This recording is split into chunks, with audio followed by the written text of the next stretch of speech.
Welcome back to the Like Us Pod. This is Erin Jones-Wesley, and we are recapping the Real Housewives of Rhode Island and the Real Housewives of Atlanta. Now, before we get into this episode of Real Housewives of Rhode Island, episode 7, I just want to say that I do feel like this was kind of a filler episode. But before we got to the big bomb that dropped at the end, there was some fun along the way. I mean, I love that all the girls are on vacation, and that's kind of where the episode starts, right? They're all on the phones, they're talking to their men, they're giving their men kind of the updates of last night. I still don't really know their husbands' names, but eventually we will learn them. Rosie says she was puking all night, and now they think that the castle is haunted. And Rosie says that she's kind of sick of Kelsey's bullshit. She's telling her husband Rich that. Kelsey then comes downstairs and she and Rosie rehash all of last night's argument. Now, Rosie, in her confessional, she says that Kelsey's just a high-end squatter, and that's such a good burn. Liz, Alicia, Joellen are wanting to talk to Rosie at the breakfast table, and they're like, Rosie, what's the deal? Like, why are you crying? What's up? And Alicia tries to explain that maybe Rosie has a little bit of like Beyonce / Sasha Fierce, because Liz is like, Rosie, why are you saying you're one way with some people and one way with the other? And she's just trying to get to the bottom of what Rosie means. And so Alicia's like, well, maybe this is just like her Beyonce, Sasha Fierce. And Liz shuts it down immediately. She's like, Alicia, what are you talking about? What are you talking about? I don't want to hear that. I'm trying to ask Rosie a question. Alicia may have had a good point. You know, sometimes people have little alter egos. And all she was trying to say is that maybe Rosie has an alter ego, but Liz was not having it. Liz then says that she likes a little bit of tough love. And Ashley says that maybe Rosie needs to be nurtured. And as soon as Ashley says that, Liz, Alicia, and Joellen are all like, what the fuck? Absolutely not nurtured. Like, all three of them are tough. And they're like, we don't even know what nurturing is. And then Ashley is continuing to chime in and trying to have Rosie's back, but she does not have a backbone. So she just starts crying because she's like, I just feel like Rosie just wants to express herself freely. I know all the Bachelor people love that Ashley cries. I am with Joellen, Alicia, and Liz. Like, girl, what you crying for? Get out of here. And the thing is I get that the ladies are tough on Rosie, but the problem is that Rosie comes across as complaining quite a bit. Like, she's a pretty big complainer. She complains a lot. There's always something wrong with Rosie. I don't know if you guys noticed that, but like each episode, there's always something wrong with Rosie. Kelsey tries one more time to come to an understanding, and this time she decides that it might be better in a one-on-one. And the one-on-one conversation between Kelsey and Rosie, it does seem like it ends pretty reasonably, but I don't believe that's going to last 1 second. Like, they're trying, and then Ashley comes in, and she's like, oh my God, it sounds like everyone's doing great. Let's do a group hug. And I absolutely hate a group hug. Like, I couldn't believe that Kelsey joined the group hug. I hate a group hug after an argument. Like, I don't like when people force that on. Like, for me, it's like, I'm going to hug you when I feel like it. Don't force us to hug now that we've made up. You know, because like sometimes like my words are, yes, I forgive you, we've made up. But like emotionally, sometimes they need a beat. Sometimes they need to sit with the feeling of forgiving you before I like want to just come on in with a hug, you know? Like, it's like, okay, like me and this person, we just had beef. Oh, let's hug now. It's like, I don't want to hug right away. I know you're supposed to like kiss and make up. And it's not that I'm holding a grudge. It's just that like I need to reorient and, you know, come to terms with what happened, come to terms that I've now forgiven you and that I have to move forward before we're just going in for hugs. I hate a forced hug. I just feel like it's kind of like, you know, like when like people try to like manifest their affirmations, but it's like an affirmation you don't believe in. It's coming with not the best energy. That's all I'm saying. Don't make me hug until I'm ready to hug. That's just me, you know? Alicia and Joellen decide that they should have some one-on-one hangout time with each other. And so they get an Uber driver. And the Uber driver literally sounds like someone from Good Will Hunting. He has like such a strong East Coast accent. And he goes, you know, I lived in this house on the 3rd story. I swear to God, I lived there. And we thought it was haunted, you know? And he's like telling them that the castle that they're staying at is haunted. And I love that like this castle that's supposed to be like very hoity-toity also was just like boarding college boys to live there on the 3rd floor. It's like kind of like took away some of the appeal, I guess. Once Alicia and Joellen leave, Rosie, Ashley, and Liz and Kelsey are all going on a water slide. They all get on their swimsuits. They're ready to water slide. It looks cold outside, though. It's very overcast on this day. It's like the sun's not out at all, but here they are in their bikinis getting ready to go down this water slide.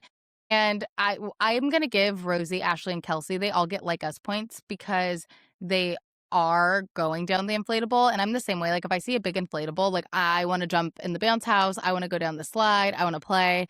And I love that they have a playful spirit. Liz does not play. But I love that Rosie was the first one to go down. And she's like, oh my God, this is so much fun. I do think, though, that, like, it didn't look like there was enough water on that slide. Like, it looked like they were going to get, like, chafed going down the slide because it was like they weren't going down quickly, you know? Joellen and Alicia, they have their little chit chat, and we learned so much about Joellen in this scene. Really shocking stuff. Like, I feel like Joellen has really emerged as a fan favorite because she says it like she means it. And then the thing that I think we realize is when these women on these shows have been through stuff or they have, you know, deep backstory, I think it allows the audience to root for them even more. And Joellen has that. Joellen has that completely. It's like one thing to be someone who says it like you mean it, but doesn't really have a compelling backstory, but to say it like you mean it and have a compelling backstory, that's what's going to make Joellen stand the test of time for Real Housewives of Rhode Island. I could see them continuing to build this whole franchise around her. And at some point, I'm sure her and Liz will have some beef because I think that Liz will get jealous of that because I think Liz is the one that has the in with Dolores. And so I think that Liz is the one that kind of like kicked things off. But Joellen is really showing that she has what it takes to be a star. And I wouldn't be surprised, you heard it here first, wouldn't be surprised if her and Liz have some real beef in Rhode Island after this season and Joellen's star emerging. You know, people get jealous.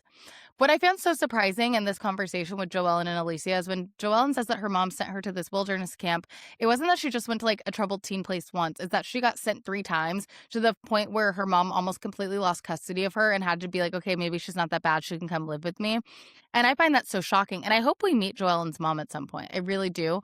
Because I don't understand how you just send your kid away instead of just trying to help them through. And it sounds like Joellen wasn't even that bad of a kid, but her mom just didn't know what to do with her.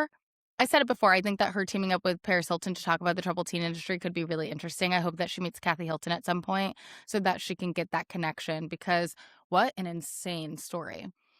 Alicia then kind of opens up her wounds as well. And she talks about the fact that, you know, she feels really abandoned by her dad who left the family. And she thinks that maybe that's why she didn't want to get married because she doesn't think she has someone to walk her down the aisle.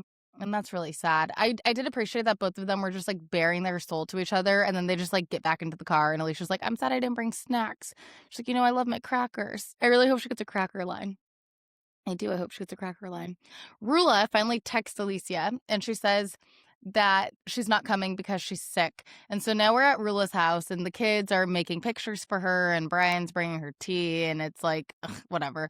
But Rula says that she got taken to the hospital again and she has a non-categorizable virus. So she's like, they don't know what's wrong with me. And she starts listing, you know, how everything has been going for her. And it's like, you know, girl, sometimes when you're emotionally not well, it makes you physically not well. And I think you just want to not feel well so that your husband takes care of you and stops blanking his mistress. Let's be real. Liz is hanging out with all the 30-year-olds and she says she's not having a fun time with it because they're flirting with 20-year-olds and she's like, I'm too old and I don't care. And, you know, that feels valid. I would assume that when you get into your 50s, Liz is almost 60. She's like, why should I be here? I'm not interested in this. And, you know, I get it.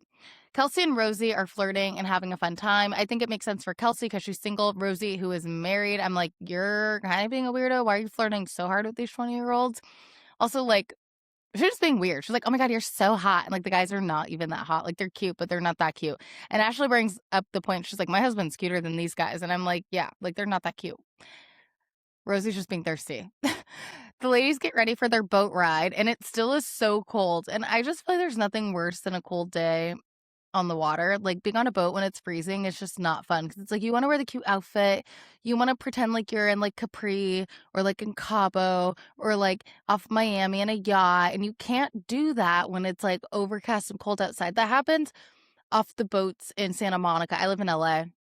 It happens off the boats in Santa Monica too. It's like you're like, oh my God, we're going to the marina, we're going to do a yacht tour, and it's like the coldest, most overcast day you could ever imagine. It's so freezing. You get to the middle of the water, it's even colder, and you're like, okay, I guess this is it. Like you don't want to jump off, you don't want to do anything because it's so cold. It's the worst. First world problems, but literally the worst. They all get on the boat, and then Ashley's like, oh my gosh, I think I'm gonna have to leave because my kid has asthma and he's not breathing well, and I'm really nervous. And then Ashley drops some pretty good lore that why she was crying Remember she cried last episode because she's like, I've never gone through tragedy.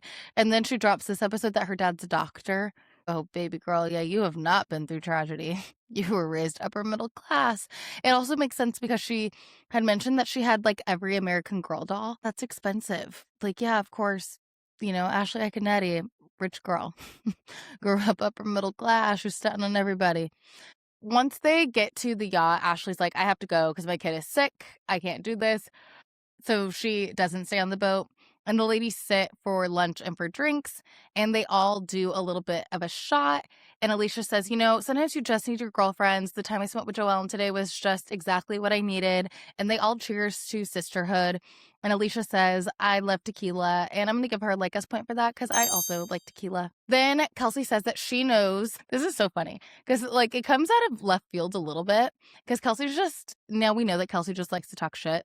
And so she's like, oh, yeah, Joellen hooked up with my ex and another girl on a boat. So like, have you ever had sex on a boat? And Kelsey's like, yeah, Joellen, she hooked up with my ex and another girl on a boat. That happened. And then Joellen, who does not deny hooking up with Kelsey's ex, just says, well, no, it was actually on land. And I love that she doesn't deny it. But the real dig is that then the producers ask Joellen, like, well, which brother is best? Because apparently she hooked up with Kelsey's ex and also Kelsey's ex's brother. And Joellen says, I was very promiscuous, or she's like, I was kind of a slut in my 20s or whatever. And she goes, well, if you're gonna ask which brother is the best in bed, you should ask Kelsey, which I love the alluding that Kelsey has also slept with both brothers. It's like, what is going on in Rhode Island? Rosie and Kelsey both separately start talking about how they made amends. And Rosie says to Alicia that she is a Taurus, so she won't ever forget what Kelsey did to her, but she will try to move on. They get back to the castle, and Joellen meets up with Liz up on the top of the castle, and it kind of feels like an episode of Traitors really quickly. But she's just like, I have to show you this video.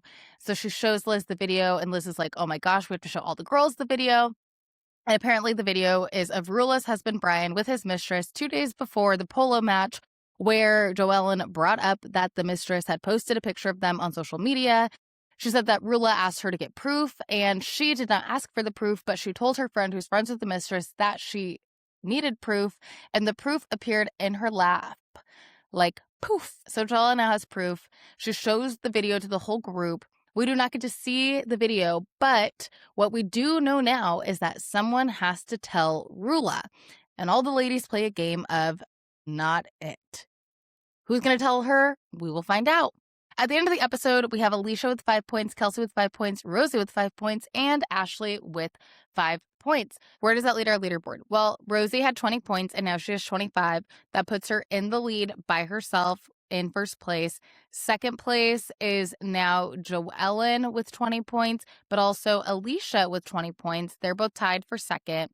Third place is now also a tie with Kelsey and Ashley, who both have 15 points apiece. Liz has 10 points. Rula stays with 0, and Dolores stays with 0. And I don't know if Dolores will ever get points, but she is a friend of, and we keep score for the friends of 2. Now, let's get into Real Housewives of Atlanta. Okay, so Real Housewives of Atlanta, episode 6. I really liked Drew this episode, and this has probably been my favorite episode of hers so far this season. I understand why people like her so much. She feels grounded. She feels cool. I also love how much the group was having fun in this episode. There was a lot of giggles and laughs, and it just made for a really pleasant Housewives experience. I think that Shamia, by the way, this is my hot take, I think that Shamia misses Porsha because Porsha is more fun than Kelli. And I don't even think that's controversial, but I do think it's something that no one is saying. I haven't seen anyone bring up the fact that Shamia clearly misses being Porsha's friend because being Porsha's friend is way more fun than being Kelly's friend. But either way, let's get into the play-by-play. So the start of the episode is Pinky talking to her husband about Angela's accusation that they have a wife in the basement. And she says, I wish we had a wife in the basement. And people love to say the sentiment that they need another wife. And maybe that's a common sentiment. But low-key, I don't know, my husband does a lot of things for me. So I don't know if I need another wife. But I get it. I understand what people mean when they say that. They're having breakfast, and breakfast is Phaedra, Pinky, Shamia, Drew. And Shamia says that she is worried that she had to share bed with Kelli last night. And sharing a bed is really uncomfortable because what if she has to fart while she's sleeping with someone? But I don't understand why they were sharing a bed. Like, that feels really unnecessary. It's like, was the bed that dirty that they had to share a bed? I feel like that's really dramatic. And I don't know if that's true. Like, I don't know. It just seemed really dramatic. We then get into the depths of the Shamia and Drew drama. I don't really understand why they have beef, but they kind of rehash their beef at this breakfast table, and they're kind of talking about that they hope to make amends at some point. Cynthia comes down and she explains that the groups are splitting up. Porsha, Phaedra, K, Michelle, and Angela are all going to go hang out with horses, and Pinky, Shamia, Kelli, Drew, and Cynthia are going cattle hoarding. K. Michelle's glam squad is there, so she's happy because now she can be pulled together. But I thought it was really sweet that Porsha tells her that she would have totally been okay coming to dinner without glam, and that it's more important that she shows up to these dinners because last night would have probably ended up with less drama with Pinky had Kay been at dinner. And that's Porsha producing. But she does it in a way that feels really lighthearted, and I liked that. Porsha and Phaedra said that Pinky is aggressive, and they kind of have this conversation with Kay about, like, why is Pinky so aggressive? What is her deal? And Kay has Pinky's back. She says, I don't think that Pinky is aggressive. I think that that's just how she talks, and, she's just really passionate, and she just tries to give Pinky a pass, but Porsha and Phaedra aren't really having it. And then the conversation of a live-in wife in the basement comes up again. And we all need to know, what is a live-in wife in the basement? What does that mean? I feel like we are just breezing past that, and I do need someone to explain. Phaedra explains how much of a bougie girl she is because Phaedra is a bougie horse girl. She says that when she grew up, she did something called dressage. So she's really excited about the horse experience today. And I love that K. Michelle is like a country horse girl. She's like, I grew up riding horses too, but we weren't calling it no dressage. I don't even know what that is. But there's places for both. Black women contain multitudes. And in that conversation, we saw a lot of it. Cynthia is on the party bus, and it's with Shamia and Kelli, and they won't stop talking about the room. And Cynthia's like, hey, can we shut down this conversation about the room? Let's just have fun. And Shamia and Kelli still keep going on and on and on, even though Cynthia is telling them that they need to stop and cut it out. And Cynthia finally says, hey, enough. I'm doing my best. I got your room clean. I'm trying to get it clean. What else do you want me to do? And they're like, well, no, there's nothing else you can do. We're not complaining, even though they're definitely complaining. And Kelly's just doing way too much. And Cynthia has every right to be annoyed. And when you cut to the other car and you see how much fun they're having and compared to the party bus, I'm with Cynthia. She's like, dude, pour me a little bit more tequila because I can't handle it.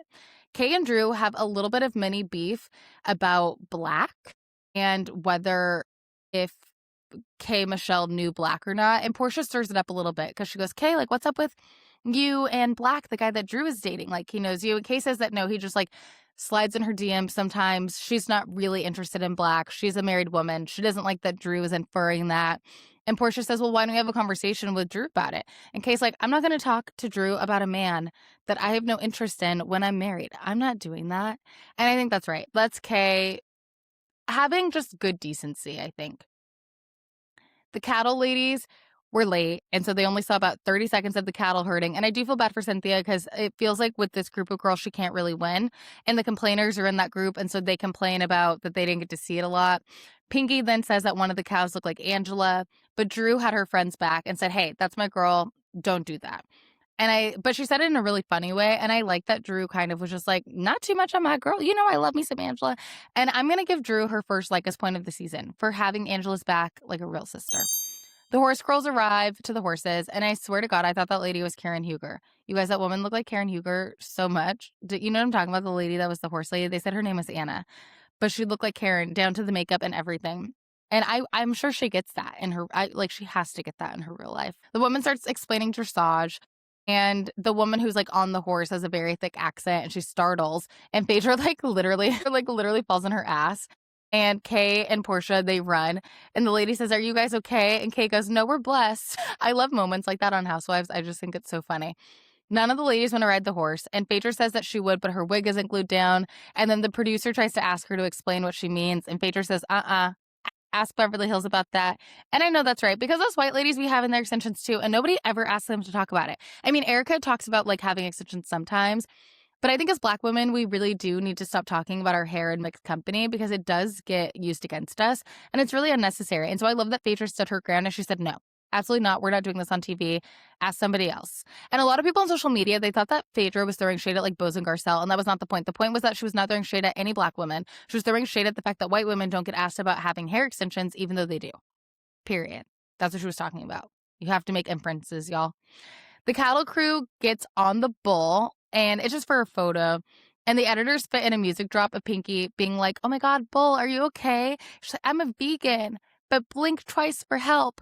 And I like that they added this music mix. It kind of reminded me of the kind of music mixes that T. Kyle makes. If you guys don't follow T. Kyle, he's a creator who I think he created the Tumblr account, Reality TV Memes, or reality TV GIFs. And so he's created some of your favorite viral moments that have been online, like not, well, yeah, your viral moments too. He also did the Amsterdam Dinner for Him Hell, but he did like ASMR version of it, which is also so funny. T. Kyle's one of my favorite creators. I just think he's so brilliant and smart and funny. And he doesn't really like try to like center himself and his content too much at all. He just creates things that are amazing. Anyways, he does a lot of like music mixes for the Housewives. And I wondered if it was a T. Kyle mix that they used for Real Housewives of Atlanta. And if they didn't, it felt derivative of his mixes. After they take a picture with the bull, they go to a restaurant, and Pinky starts pouting because she's a vegan, and she's a vegan in Texas, and Cynthia doesn't care. Cynthia's like, if I was a vegan in Texas, I would pack my own snacks. Why aren't you packing snacks? But then the people on the internet, the sleuths, they looked up the restaurant, and they said that the restaurant menu had vegan options. So Pinky getting French fries was her just complaining for the sake of complaining. The thing is I was a vegan for 18 months back in like 2016, and I told nobody I was vegan. Like, I never said anything about it. I just made the accommodations when I needed to and moved on. Like, no one knew I was vegan because I didn't make it a thing, because you don't have to make it a thing. People just want attention. Because what's the difference between going to a restaurant and, like, let's say you want a salad and it has like cheese on it, but you don't eat cheese and it like comes with ranch dressing. Why can't you just be like, hey, like, okay, I want to get that salad, but I'm going to just ask for no cheese. And can I also get it with a balsamic dressing instead? You asked for what you needed. And guess what? No one knows you're vegan. It's that easy. I just don't understand. Why do you need attention so badly? Like, it's not that serious. Just order what you want. Just order what you want. You can pretend it's an allergy. I don't know. It's just weird. I just think it's annoying. Drew says she was vegan for like a month, and then it put her into the hospital because she has type O blood. I'd never heard of that before, but I also found that interesting. Shami and Drew almost make up again because Shami is like, oh my God, I also have O positive. I could give you blood.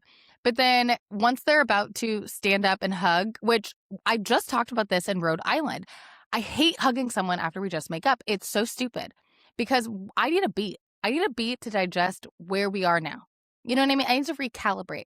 And for you to make me hug right into the recalibration period, it's just like, it's never going to come with the right vibe. And you can tell that was about to happen right then in that moment, because they were getting up about to hug, and Drew said something crazy. She said, are we going to stop with the generational gang up? And she starts talking about Shamia's mama. And you're like, Drew, let's daddy shake the man's hand and let's be on our way, from like True Beverly Hills. Like, that's what Drew needed to do, but she didn't. And then Cynthia says, look, if you were going to hug, that was cool. But now that you're not, can you sit the fuck down? And then they all sit down.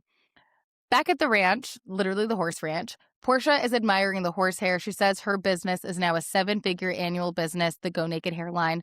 Love that for her. They also started doing a wine tasting, but they're doing a wine tasting in the stables, which I was just at the LA County Fair. And when you go into where all of the animals are, they tell you that you need to wash your hands even just by entering the space because of the pathogens in the air could make you sick. So I don't know how they're in a horse stable drinking wine. That feels unsanitary. I don't love it. Angela and Kay are also not into it, but the girls are giggling and having fun, and I like to see it.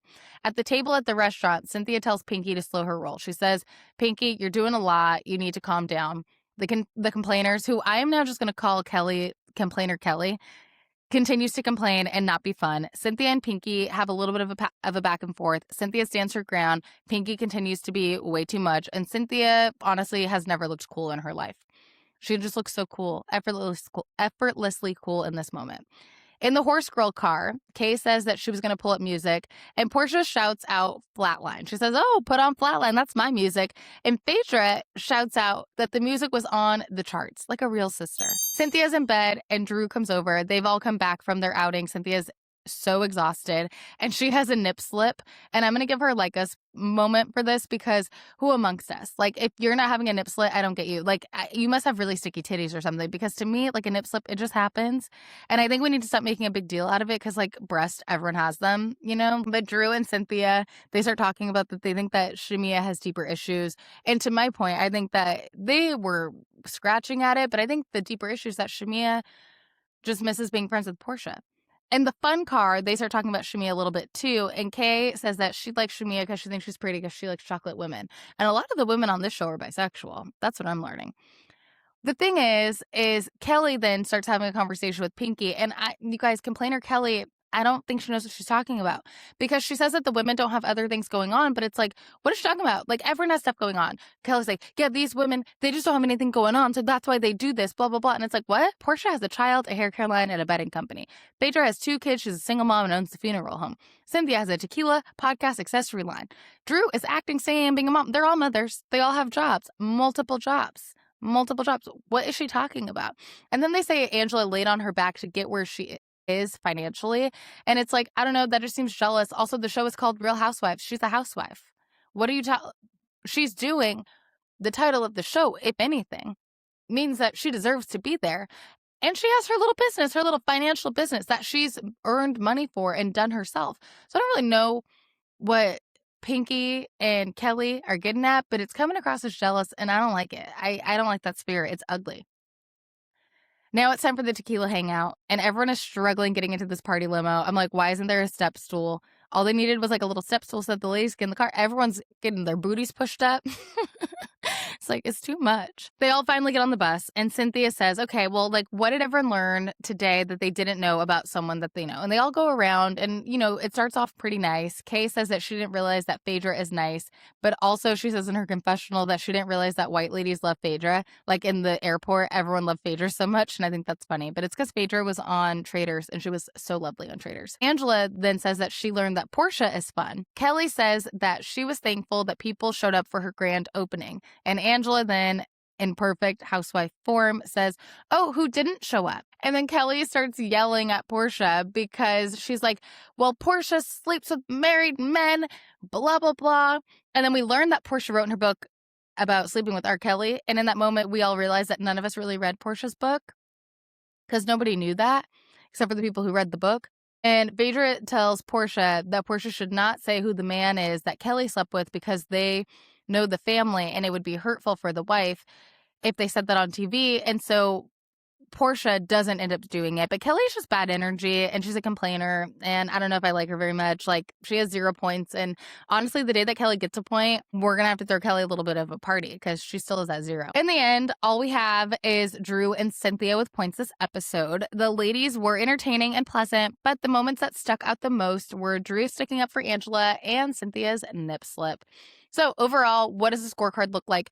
At the top of the leaderboard, we have K. Michelle and Angela with 20, Porsha, Shamia with 10. But now Cynthia also has 10, and Drew got 5 points. And, oh, I forgot. Phaedra also got a like us moment, because I like that she shouted out Porsha's accomplishments about her music. So that puts Phaedra at 10 points too. So we actually have a lot of people with 2 like us moments, 10 points overall. That's Porsha, Shamia, Cynthia, Phaedra. They are all tied for second place. They all have 10 points. Pinky and Drew are tied in third place with 5 points, and Kelli's at the bottom with 0 points. Who will be the most relatable housewife on the Real Housewives of Atlanta? Who is the most like us on the Real Housewives of Rhode Island? We will keep keeping score. Stay tuned here. Thank you so much for listening. Don't forget to follow the Like Us podcast, where we talk about a lot more than just the housewives, at Like Us Pod. And follow me at Erin Jones-Wesley. Thanks so much. Chat with you guys next week.